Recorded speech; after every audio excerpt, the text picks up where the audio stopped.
Support for Arkansas Week provided by the Arkansas Democrat-Gazette, the Arkansas Times, and Little Rock Public Radio. Thanks for being with us. I'm Dawn Scott. Welcome. A new ranking places Arkansas near the bottom yet again when it comes to women's maternal health. A report from the Commonwealth Fund ranked Arkansas 47th overall on its scorecard for women's health and reproductive care.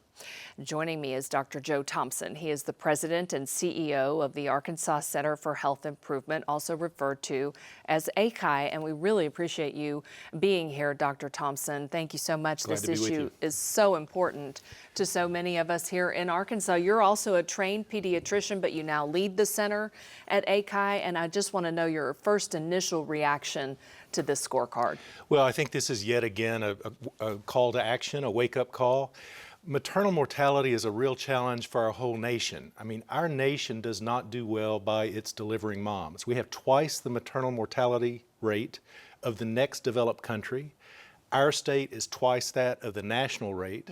And for women of color, particularly African-American women, it's twice that of white women in the state of Arkansas. So these are really damning statistics that are a call to action.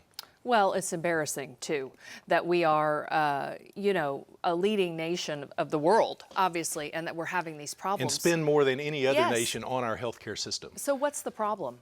Well, I think, births are the number one reason people go to the hospital in the United States. And it's become much more technically oriented, much more monitoring, much more invasive. We've had births for millennia and without some of the interventions. But now we're having moms that have more health risks before they get pregnant, hypertension, diabetes, weight issues, then lead to more complications during their pregnancy. And unfortunately, we may not recognize when they get in trouble after they deliver. And so are we not addressing these problems then on the front end before pregnancy even comes into the picture? I think we have recognized but not maybe acknowledged how much of a risk women have before they get pregnant. We've done some analyses both on the number of women who have C-sections, also the number of women who have maternal morbidity or near misses on mortality, and hypertension and diabetes before they become pregnant, obesity issues before they become pregnant are consistently one of the predictors associated with one of those bad outcomes. Oh, wow. Our maternal mortality rate in another study put us at the very bottom, the highest in all 50 states. Why are we at the bottom there? Well, we have a high rate of maternal mortality. We also have the third highest rate of infant mortality in the United States. So we are not doing well by our young families as we launch them on their way. Maternal mortality is a pretty rare event. It's unfortunate, but about 33 women a year end up having a death within a year after they delivered their baby. 45% of those during the delivery process itself. Another 20% in the first 6 weeks, 35% beyond 6 weeks, but before the first year. But that's just the tip of the iceberg. We have about 430 severe events in the hospital. These are near misses that a mom almost died. It's called morbidity as opposed to mortality.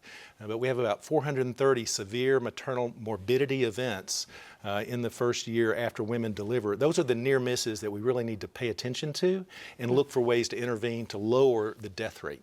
Well, a couple of other things that have been pointed out throughout not only this Commonwealth Fund report, but other studies as well, socioeconomic factors and also rural versus urban. So let's just start with socioeconomic. We're a poor state in many regards, and that puts us at a disadvantage, I imagine. It does, both as a state, but also as families. Clearly, education and income are related to your health status and your ability to engage with the healthcare system, to take care of yourself, to seek care when you need it.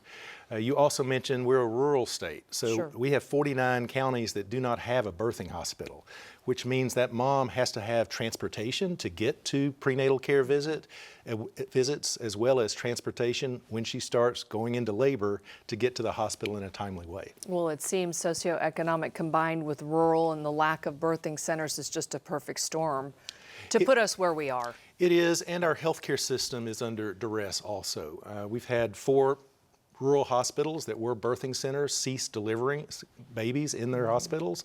If you think about it from a hospital's perspective, if you're going to offer deliveries, it's 24 hours a day, 7 days a week, 365 days a year. It's one of the more expensive units that a rural hospital tries to maintain.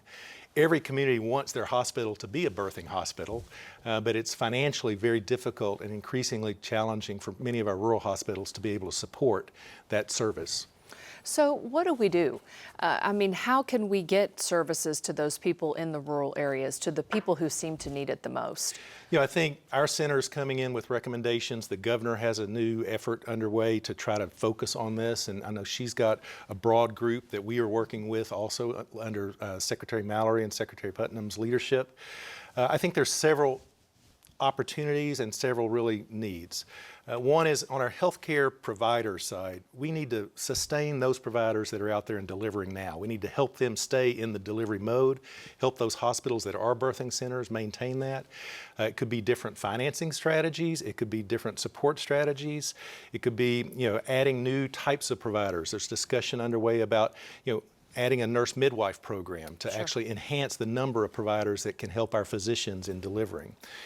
From a patient's perspective, we need to recognize those risk factors that women have and monitor them very closely after they deliver so that we avoid those near misses and the maternal deaths that we experience each year. Well, it's interesting you mentioned the midwife program. Dr. Patricia Cowan was on our program about a month ago talking about wanting to expand that, and also Representative Aaron Pilkington sponsored a law requiring physicians really to offer postpartum screenings to the new moms, and also requiring Medicaid to cover the screening. So how important is that as well? Talk about insurance coverage, Medicaid, for services like midwives, et cetera. Let me first start with the importance of women being screened, not only for medical conditions, but importantly also for mental health conditions, specifically depression.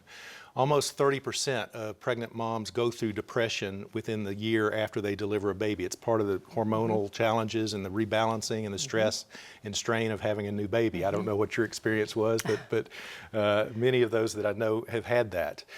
We've got about 2% of women that actually go to the emergency room or are hospitalized with depression and issues after they deliver. So screening for medical conditions, high blood pressure, diabetes, depression is critically important.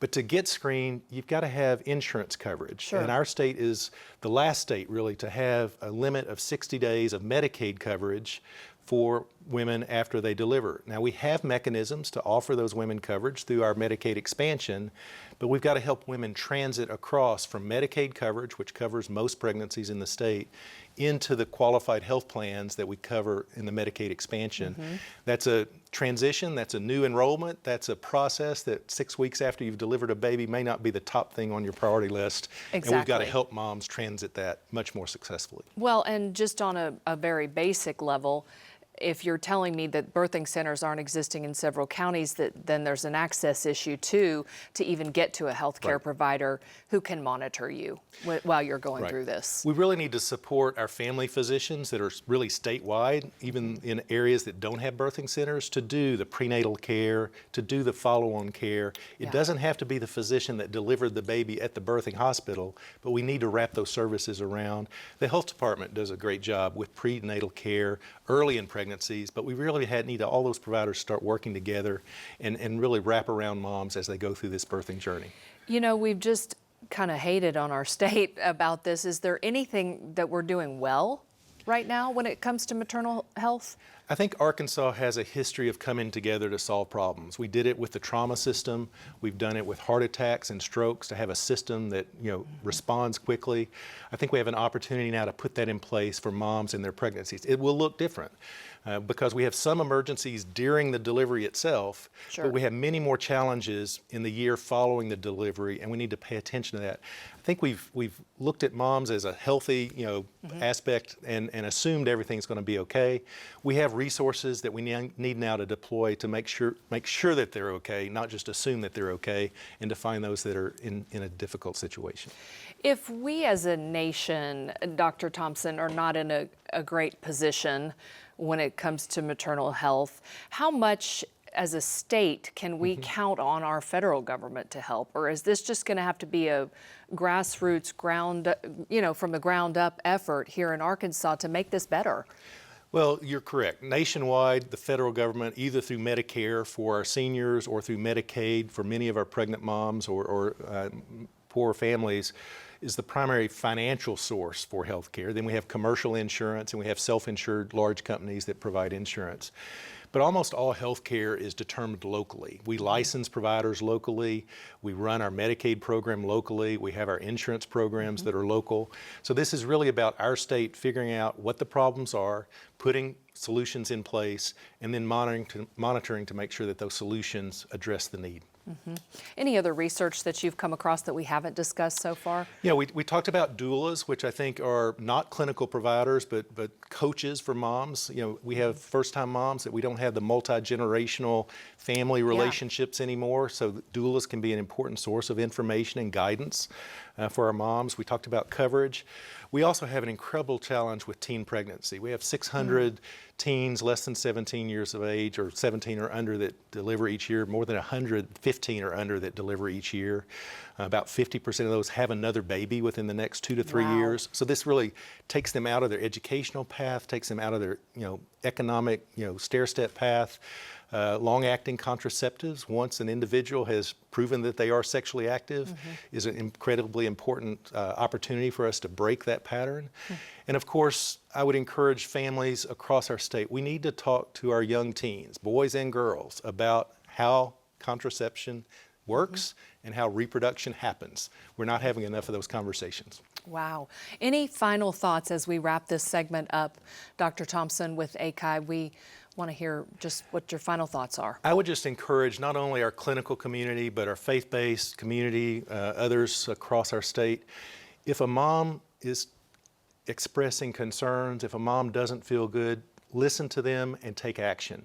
This is about not recognizing when moms are getting into trouble and getting them to resources that can help them avert bad outcomes. Great advice. Dr. Joe Thompson with the ACI, or the Arkansas Center for Health Improvement. We sure appreciate you being here. Thank you so much for your thoughts and for your information today. Thank you. All right, and we'll be right back with more after this.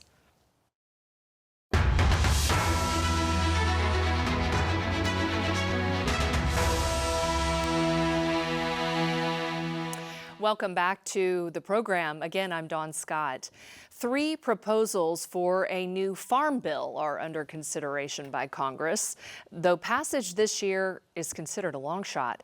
The omnibus bill provides key policy provisions for federal agriculture and for food programs. And joining us for the latest is economist Hunter Biram.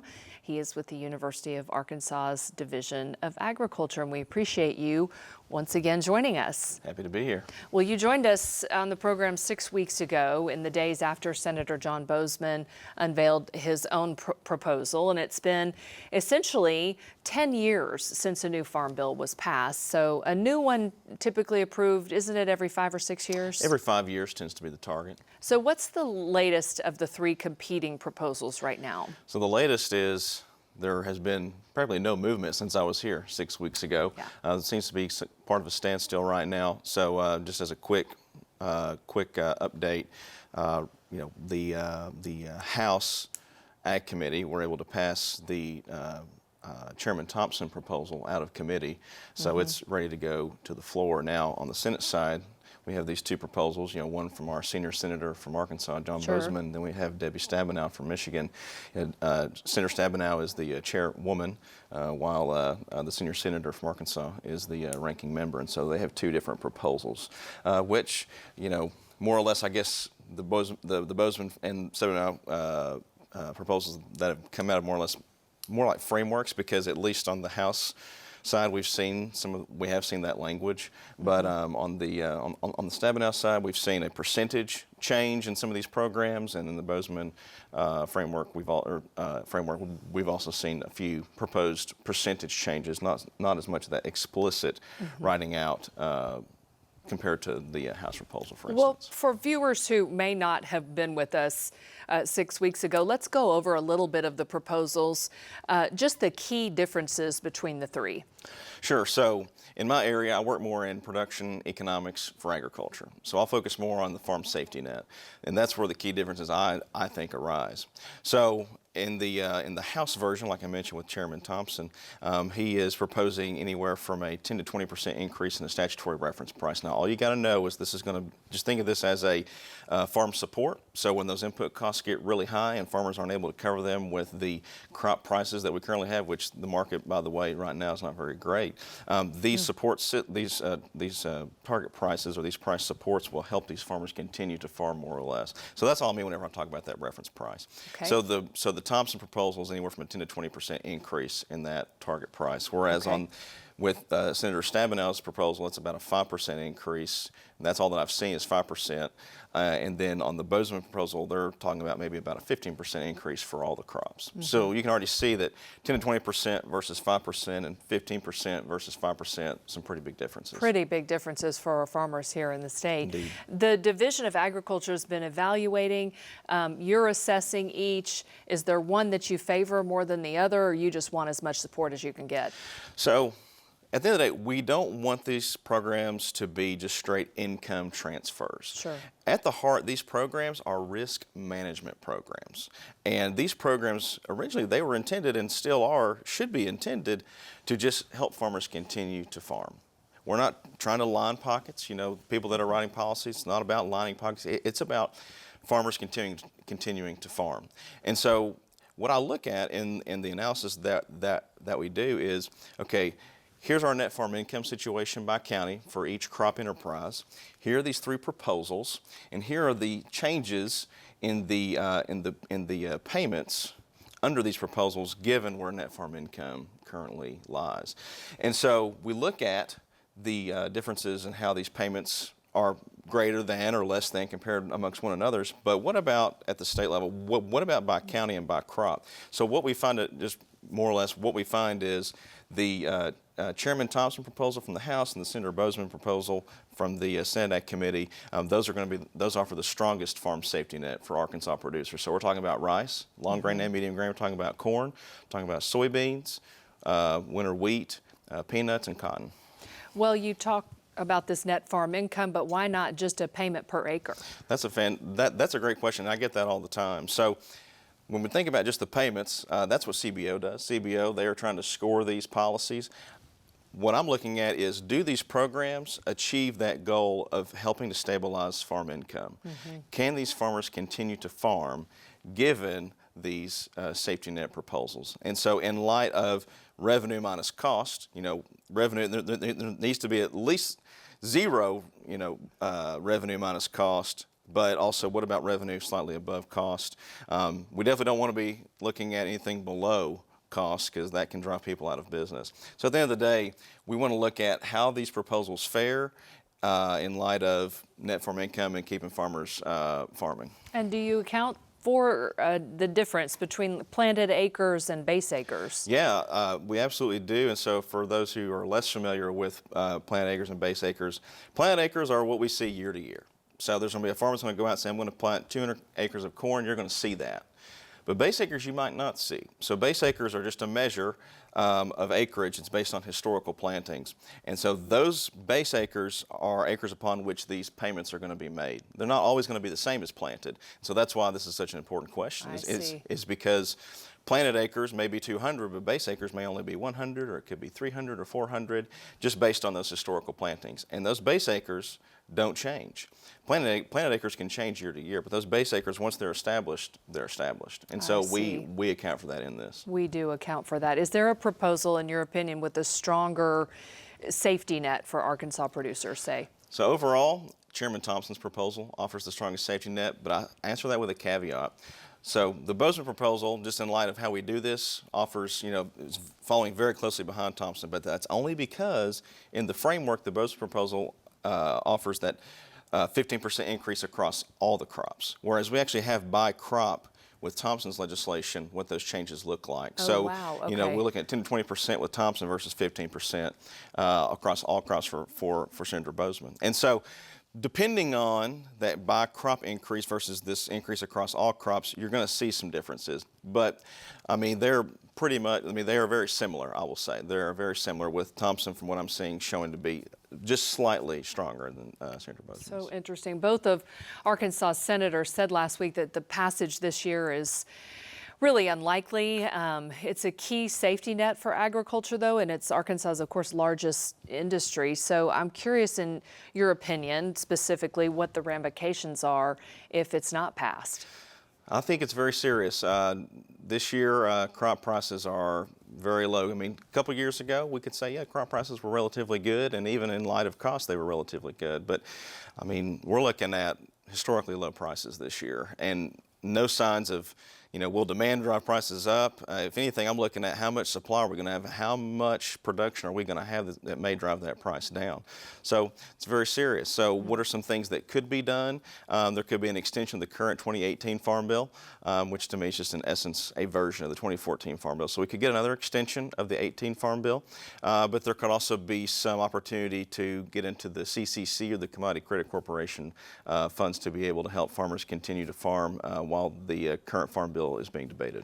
Well, you talk about these historically low prices. Is that just an issue of supply and demand, or is there more at play there? It's largely supply and demand. I mean, we saw these price increases in 2022. Why? Because of COVID and the Ukraine invasions, and more notably in corn and wheat, we saw that with the Ukraine invasion. And I won't get into all that right now, but there was a price spike then, but now production is stabilizing, and we've had some really good crop years and no signs of any demand that's going to shift that price upward. The Farm Bill provides funding for non-farm programs to the Supplemental Nutrition Assistance Program, which was formerly known as food stamps. And, that's another dynamic altogether, but surely it's at play here. Oh, absolutely. So the SNAP is also considered in the reauthorization of a farm bill. So SNAP or nutrition, conservation, and then these Title I farm programs are all three at play whenever we're talking about reauthorizing, or in this case, do we continue to reauthorize for this year, or do we need to go ahead and pass this new piece of legislation? Either way, those programs need to be authorized through legislation. So are they accounted for in each of these proposals? Yes. They are accounted for in each one of the proposals. As far as I know, there are no cuts in any of the proposals. There's only a slight boost coming from the Senator Stabenow proposal. That's what I was going to ask, what the differences were in each of the proposals related to SNAP, and hers is the only that provides any type of increase. Are we okay with that, like in the other bills, for example? Well, that's a good question. Are we okay with it? What I want to point toward is the Farm Bill. What's the first word there? It's farm. Yeah. And so if we cannot provide a farm safety net for these producers to continue to provide this stability in our food supply, which then translates into typically lower prices aside from the inflation. So accounting for inflation, we typically see that these prices will be lowered with an efficient food supply chain. If we don't have that, it's to me, we need to consider both sides. So what if we only had this nutrition title? What if we only had this nutrition program, but there was no food? There was no food on the supply side for these programs to be utilized for. It almost seems like it's pointless in a way. So I think it's important to think about these jointly.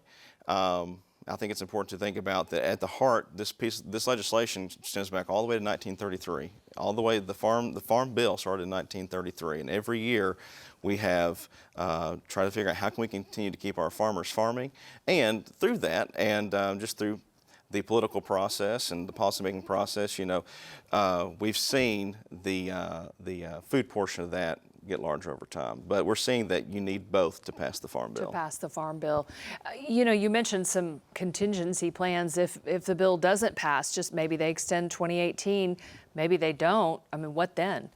What then? Well, worst case scenario, if there's no 2018 Farm Bill, there's just no Farm Bill. There's no legislation authorizing these farm support programs or these nutrition programs. Interesting.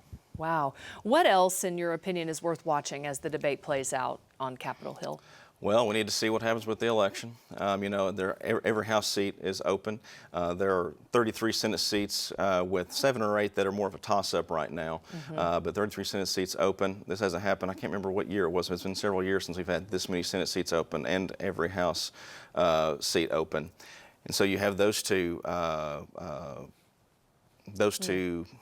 events happening, but then we also have the race for the White House, and we know what's been going on with all that. We don't have time to talk about that today, but I would say for all the listeners, for all those that are watching, to keep tabs on what's happening in the policymaking process, what's happening in the political process, because it impacts all of us, and especially here in ag. There are implications for agriculture and for the Farm Bill passing as we keep an eye on this. All right, Hunter Biram, thank you so much. With the University of Arkansas Division of Agriculture, our economist here giving us great information on the Farm Bill. We so appreciate your time. Appreciate you. And that does it for this edition of Arkansas Week. Thanks for being here. We'll see you next week.